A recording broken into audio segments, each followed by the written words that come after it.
Welcome back, everybody, to Darkest Dungeon. The thing has no name, for it needs no language. Nevertheless, those who would submit to its wordless will are rewarded in a fashion. The creature's blessings are as repulsive as they are robust. Twisted, half-human monstrosities stalk the flesh-ridden halls, protecting their gestating god.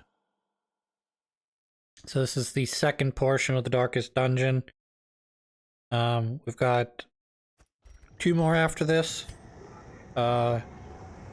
This is the one where we have to take care of three different altars, each of which the altars are protected by a very strong enemy. So we are going to have to take our time. As you can see, three of my four guys have these little torch things. Madness made flesh. Yes. It crawls steadily upward from the pit, supported by the lattice of cyclopean pillars. Yes. That is a true statement. The bosses that are protecting the relics that we're attempting to light have an ability that causes a ton of stress. So we're wearing these lanterns because the lanterns will negate that level of stress damage as well as physical damage from our characters. However, the game only gave me three of these torches, whatever you want to call them. So I'm going to have to keep an eye on Vestal, for she does not have that, as I wanted to max out her healing potential. The other three obviously have it, and the idea is we're going to use man-at-arms to make sure that when we run into guys who can do heavy stress damage, we're going to use him to protect Vestal so that she does not get a lot of damage / stress dealt to her. And then again, because he's got the ruin, pork, whatever you want to call this torch thing, he will not be taking much damage either, or much stress, though he will take both. Well, he'll at least take a little bit of stress is what I should say. I don't know so much about damage. Compassion is a rarity in the fevered pitch of battle.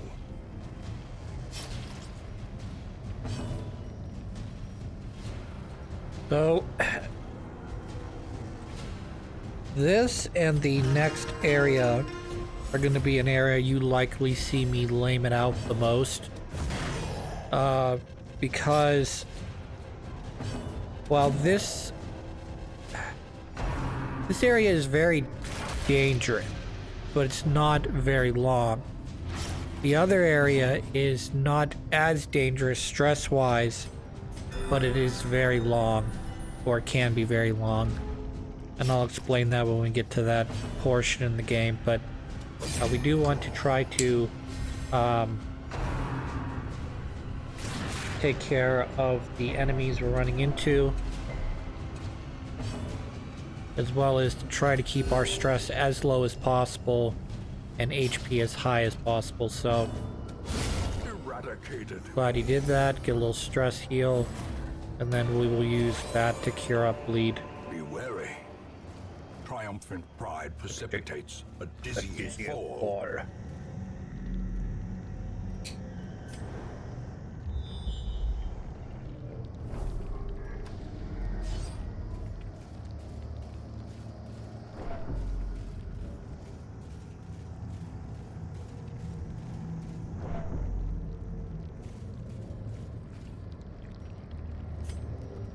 I'm getting myself ready for the next room because I'm not sure if there are any enemies in here. I want to make sure that I am well prepared.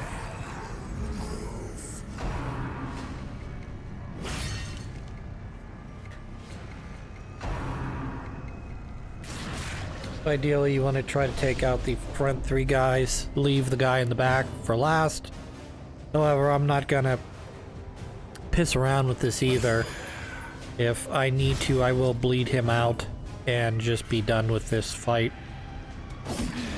But yeah, we'll just murder him, looks like. Excuse me. What I was going to say, and I think I've mentioned this in a previous episode, is that character is the most ideal version to lame it out with because he doesn't physically damage you. He just heals and guards.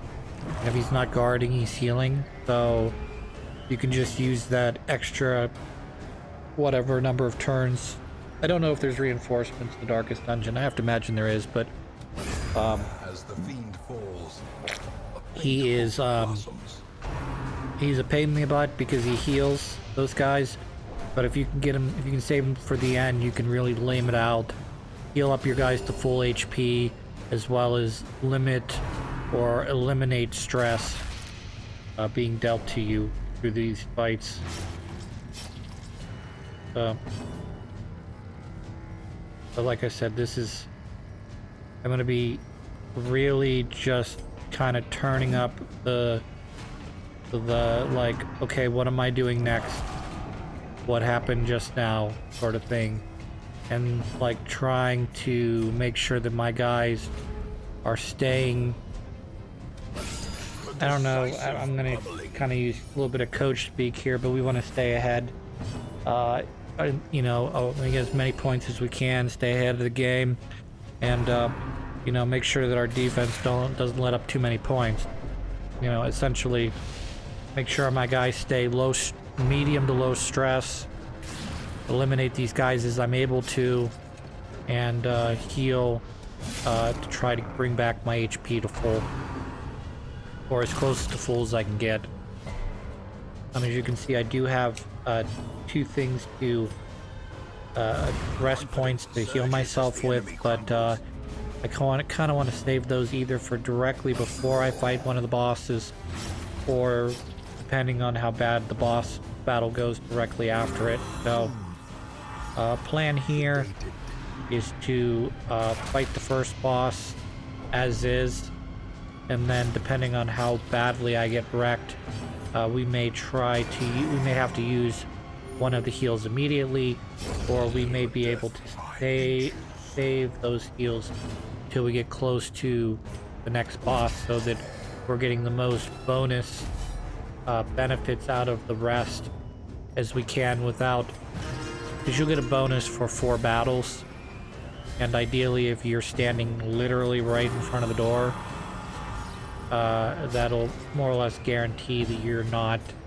wasting your buff on regular guys.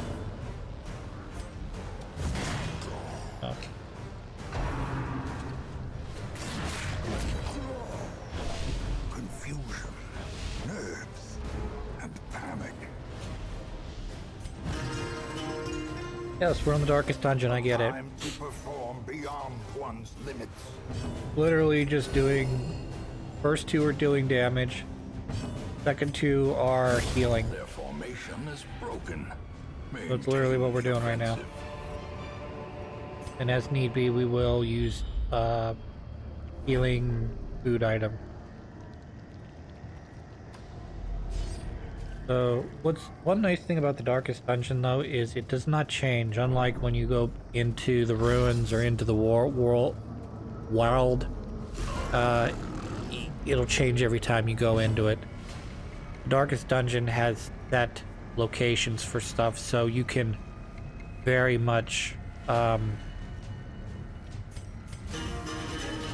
know where the go-to locations are if you've played the game once before, or you have a good memory, or you're a cheater.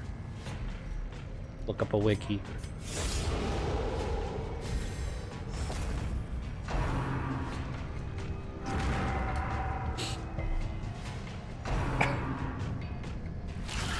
So that's the move I was talking about, Retribution. As you can see, it did 0 damage, but 9 stress.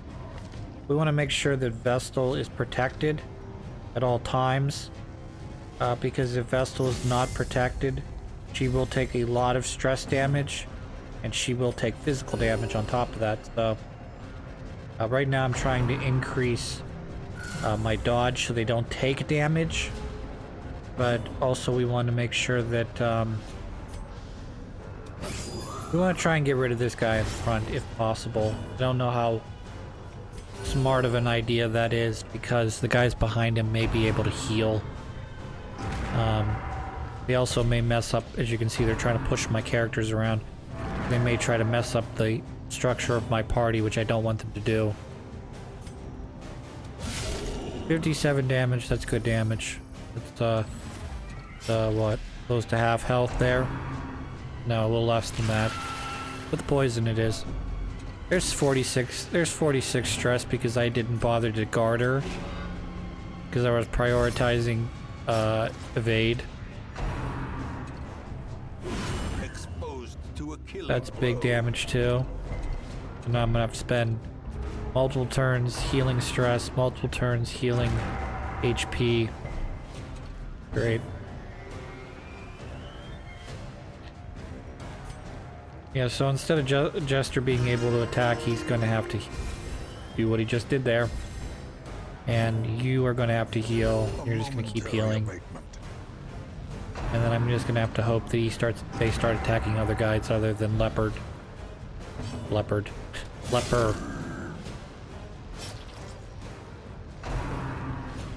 Dab. Yeah, she's guarded up now, buddy. Settle your bum down.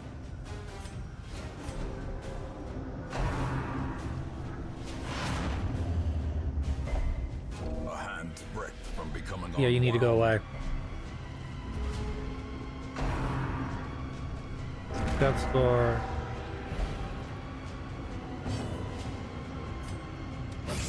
Big slash. Crush. Yeah, we need to get rid of you as quickly as possible. That's okay. We can deal with Venom. Yeah, we need to focus down on just healing you specifically for a couple turns. You're close to being dead too, so that's good. I'm pretty sure the bleed's gonna wear off before you're done, but, you did some pretty good damage in the meantime. You're also running out of HP. Such a dangerous mission. As you can see, I'm not attacking the guys in the back, which is probably a mistake.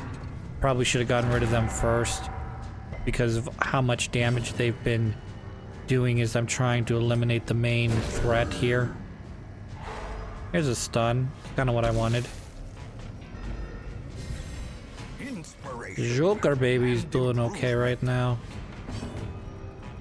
I did not anticipate that when I named him the Joker baby.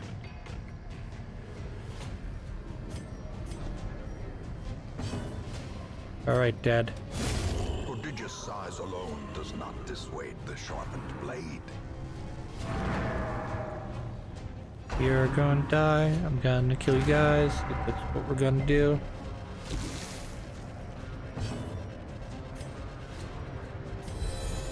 Get rid of the poison. Alright, good.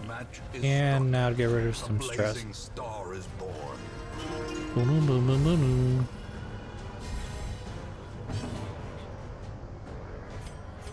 Yeah, so we're gonna heal a little bit here.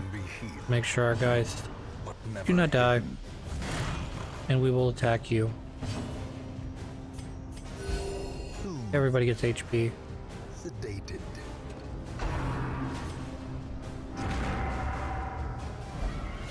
Stop it. It's rude. Oh, no, I do not have the leper ability that allows me to clean the board off of guys. Is okay. You should be dead in what, 3 turns? You need to move backwards. You need to move forward.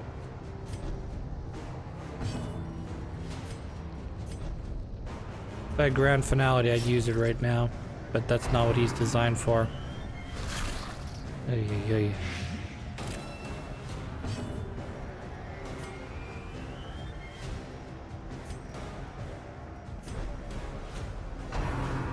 Vanished. Back you go. As life ebbs, terrible vistas of emptiness reveal themselves. Alright.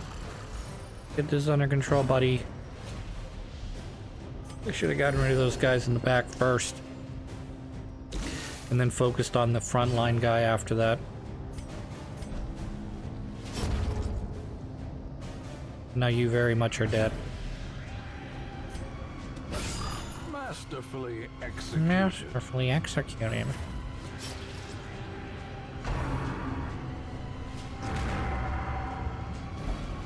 Also, I probably should have used his move, this, earlier, so that he could start doing some repost every time he got hit. But, what are you gonna do, right?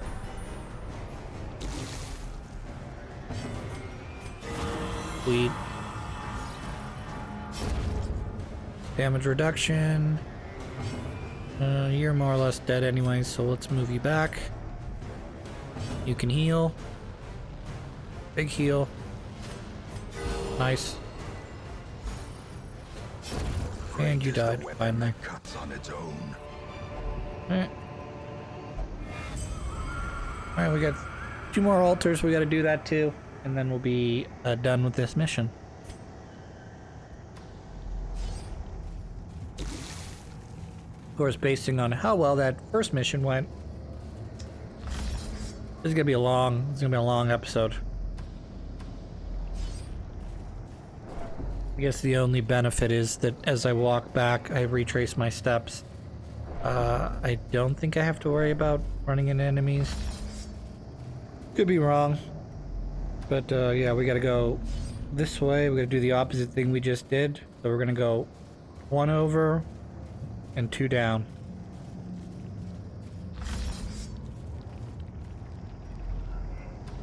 Be fun, right?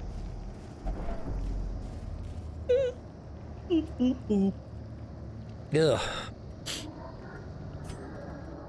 Hi, this is me, Chris, talking now, as I was 5 seconds before, but, you ever do something nice for someone, and you kind of want to keep it to yourself, but at the same time, you kind of want to be like, guys, I did such a great thing, praise me, give me all the love and adoration for being such a nice person. But you know, as a Christian, that that's not what you're supposed to do. You're supposed to do good things because it's the right thing to do, not because it gathers you praise and adulation or makes people think better of you. You do it because it's the right thing to do, and while it may be the more difficult thing to do, it is the godly thing to do. So I'll just kind of leave it at that. I won't actually talk about it, but I kind of did something I think was a little out of character for me, definitely out of my comfort range to help out a friend. So, but I'll just leave it at that. I kind of, on the one hand, I'm kind of doing the humble brag thing, where I'm basically trying to like say, oh, I did a good thing, everybody praised me. At the same time, I kind of want to keep it a secret because I don't actually want to be talking about people that I know that I helped, because, you know, it's not my story to tell. So, it's not my story, essentially. I'm just a side character in it.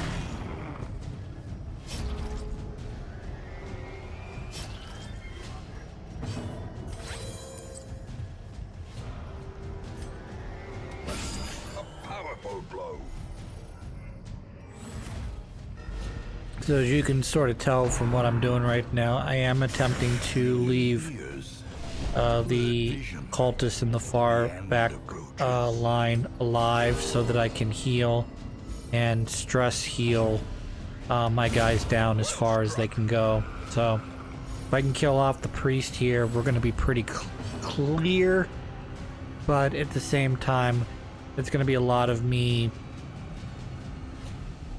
doing the same things over and over again to delay me finishing off this battle too quickly. You know, i.e.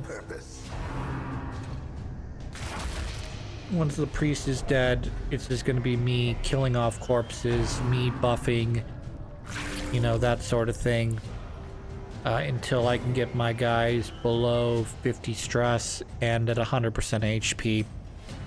Because why not? I mean, just blame it out a little bit.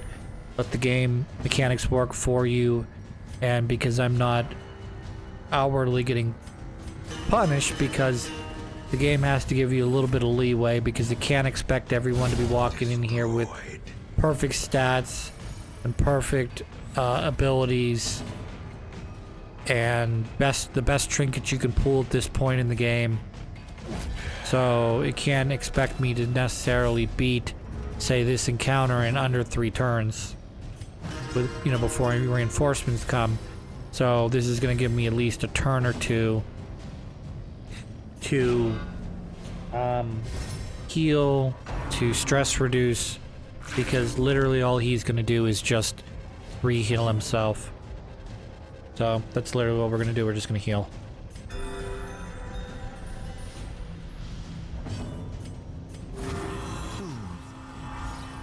Sedated.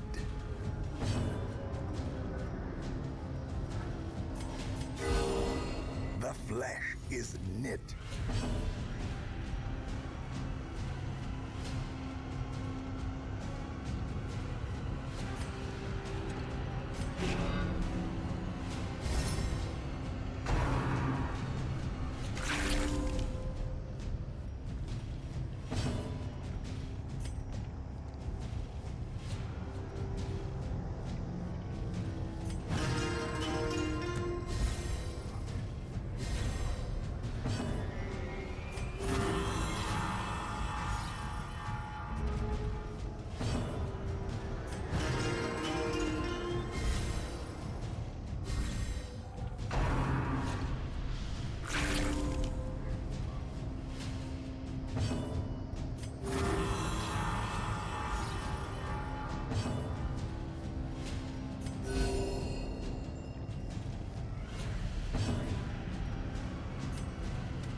The blood quickens.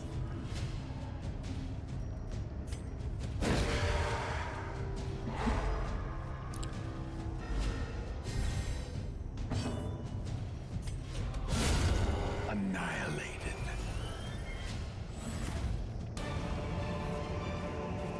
Ghoulish horrors, brought low and driven into the mud.